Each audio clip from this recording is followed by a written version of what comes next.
తెలంగాణకు హరితహారం అంటూ సీఎం కేసీఆర్ ప్రారంభించిన రాష్ట్ర వ్యాప్తంగా మొక్కలు నాటే కార్యక్రమానికి భారీ స్పందన వచ్చింది. టాలీవుడ్ నటీనటులు పలువురు ఈ కార్యక్రమంలో పాల్గొని దీనికి గ్లామర్ రంగులద్దారు.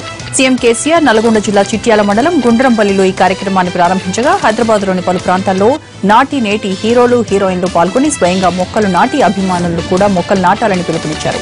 అక్కినేని నాగార్జున, అమల, అఖిల్, రానా, అల్లు అర్జున్, చిరంజీవులతో పాటు హీరోయిన్లు రకుల్ ప్రీత్ సింగ్, రాశీ ఖన్నా ఇలా పలువురు పాల్గొని మొక్కలు నాటారు. తెలంగాణ రాష్ట్ర ఐటీ శాఖ మంత్రి కేటీఆర్ సైబరాబాద్ కమిషనరేట్తో పాటు గచ్చిబౌలిలోని టీసీఎస్ క్యాంపులో మొక్కలు నాటారు.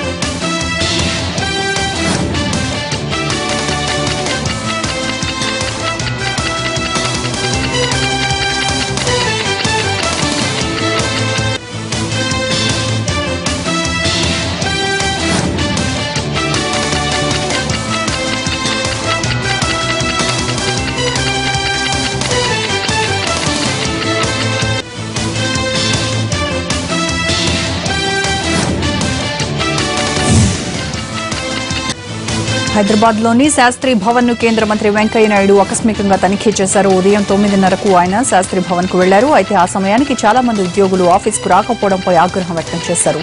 ఆలస్యంగా రావడంపై ఉద్యోగులకు వివరణ అడిగారు.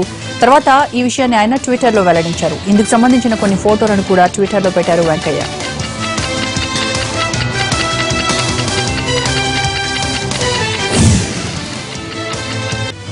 విజయవాడలో మంజునాథ్ కమిషన్ ను కలిశారు కాపు నేతలు. కాపులను బీసీ కేటగిరీలో చేర్చాలని వినతి పత్రం అందజేశారు. ఈ అంశంపై సంప్రదింపులు జరుగుతున్నాయని ఆయన తెలిపారన్నారు కాపు నేతలు. ఇప్పటికైనా ప్రభుత్వం ఇచ్చిన హామీని నెరవేర్చాలని డిమాండ్ చేశారు.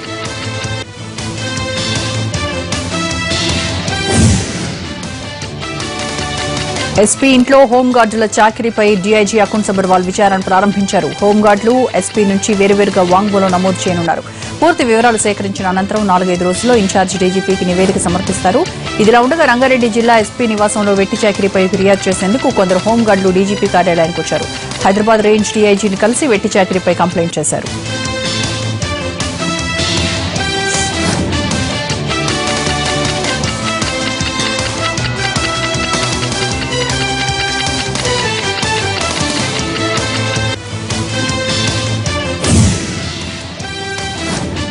ఈ నెల 17న విజయవాడలో నిరవధిక దీక్షకు AP public sector employees federation పిలుపునిచ్చింది. ప్రభుత్వ సహకార రంగ సంస్థల పట్ల ఆంధ్రప్రదేశ్ ప్రభుత్వం వివక్షత చూపుతోందని ఆరోపిస్తోంది.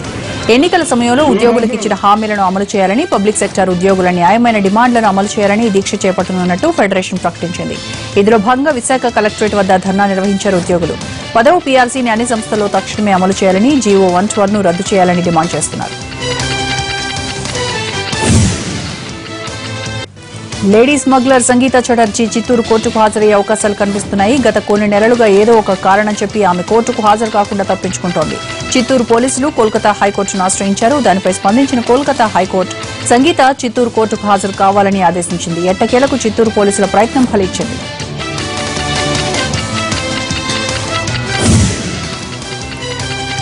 ఖమ్మం చేపల మార్కెట్ను కూల్చేసేందుకు కార్పొరేషన్ అధికారులు ప్రయత్నించడంతో కొద్దిసేపు ఉద్రిక్తత నెలకొంది. ఇప్పుడున్న చేపల మార్కెట్ స్థలంలో కొత్త మార్కెట్ను నిర్మించేందుకు అధికారులు ఏర్పాట్లు చేశారు. కానీ వ్యాపారులు దీన్ని తీవ్రంగా వ్యతిరేకిస్తున్నారు. ఎలాంటి సమాచారం ఇవ్వకుండా కూల్చివేతలకు దిగడంపై ఆగ్రహం వ్యక్తం చేస్తున్నారు. తమకు ప్రత్యామ్నాయం చూపించి కూల్చివేయాలని డిమాండ్ చేశారు. దీంతో అధికారులు వ్యాపారులకు మధ్య తీవ్ర వాగ్వాదం నెలకొంది. వ్యాపారుల తీరుతో వెనక్కి తగ్గిన అధికారులు రేపటిదాకా సమయం ఇస్తున్నామని చెప్పి వెళ్లిపోయారు. దీంతో తాత్కాలికంగా గొడవ సద్దుమణిగింది.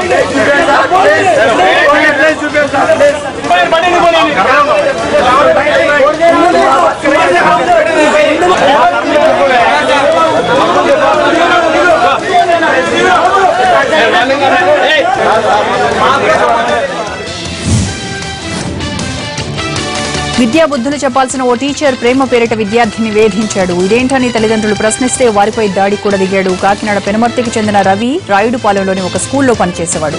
అదే స్కూల్లో చదువుతున్న 6వ తరగతి విద్యార్థినిని తరచూ వేధించేవాడు. ఆమె ఆ స్కూల్ మానేసినా రవి బుద్ధి మానలేదు. అతని స్నేహితుడితో కలిసి విద్యార్థిని పుస్తకాల్లో ప్రేమలేఖలు పెట్టేవాడు. ఈ విషయం విద్యార్థిని తల్లిదండ్రులకు చెప్పడంతో టీచర్ను నిలదీశారు. రివర్స్ అయిన రవి సోదరుడితో కలిసి బాధితులపై దాడికి దిగాడు. దీంతో తిమ్మాపురం పోలీసులను ఆశ్రయించారు విద్యార్థిని పేరెంట్స్.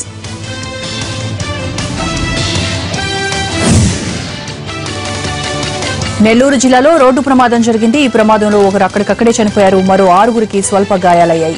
నిందితుల్ని పట్టుకునేందుకు కృష్ణా జిల్లా హనుమాన్ జంక్షన్ నుంచి బెంగళూరు వెళ్తున్న పోలీస్ కారు వెంకటాచలం కాకుటూరు దగ్గరకు రాగానే డివైడర్ను ఢీకొట్టింది. ఈ ప్రమాదంలో కార్ డ్రైవర్ అక్కడికక్కడే మృతి చెందగా 5 కానిస్టేబుల్స్ తో పాటు ఎస్ఐ తులసీధర్కు గాయాలయ్యాయి.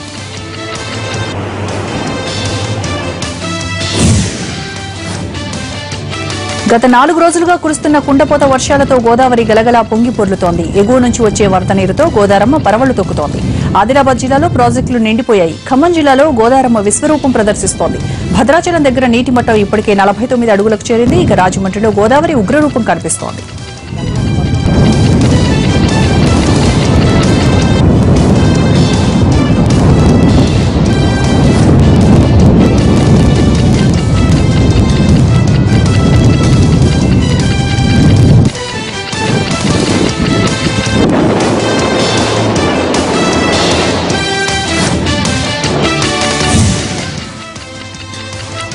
ఆదిలాబాద్ జిల్లా వ్యాప్తంగా ఎడతెరిపి లేని వర్షాలతో జనజీవనం స్తంభించింది. ఇంట్లోంచి బయటకు వచ్చే పరిస్థితి కనిపించడం లేదు.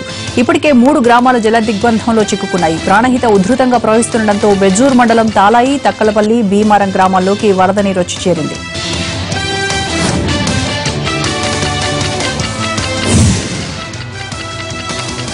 నిజామాబాద్ జిల్లాలో 4 రోజుల నుంచి చిరుజల్లులు కురుస్తున్నాయి. రాత్రనక పగలనక మోస్తరు వర్షం కురుస్తూనే ఉంది. 2 ఏళ్లుగా జిల్లాలో తీవ్ర వర్షాభావ పరిస్థితులు నెలకొన్న సమయంలో తాజా వర్షం జిల్లా వాసులకు ఊరట కలిగిస్తోంది.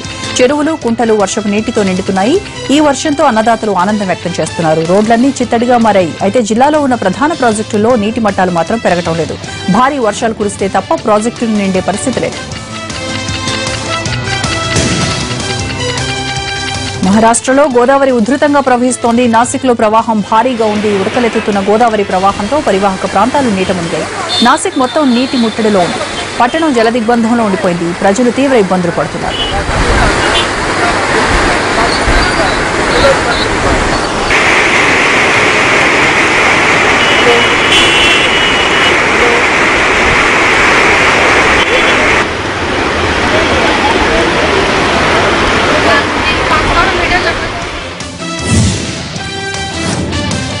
మహారాష్ట్రలో ఏకధాటిగా కురుస్తున్న వర్షాలు బీభత్సం సృష్టిస్తున్నాయి.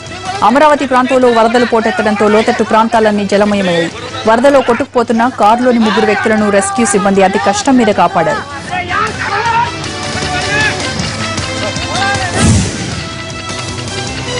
మధ్యప్రదేశ్లో వరద పోటెత్తుతోంది. భారీ వర్షాలు పడుతున్నాయి. దీంతో ప్రాజెక్టులు నిండుతున్నాయి.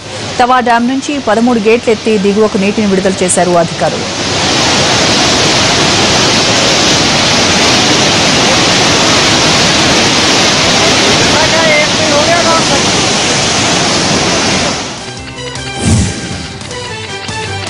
ఇవి 30/60 బులెటిన్ విశేషాలు. నెక్స్ట్ ఆఫ్ ది రికార్డ్ ప్రసారం. Stay tuned.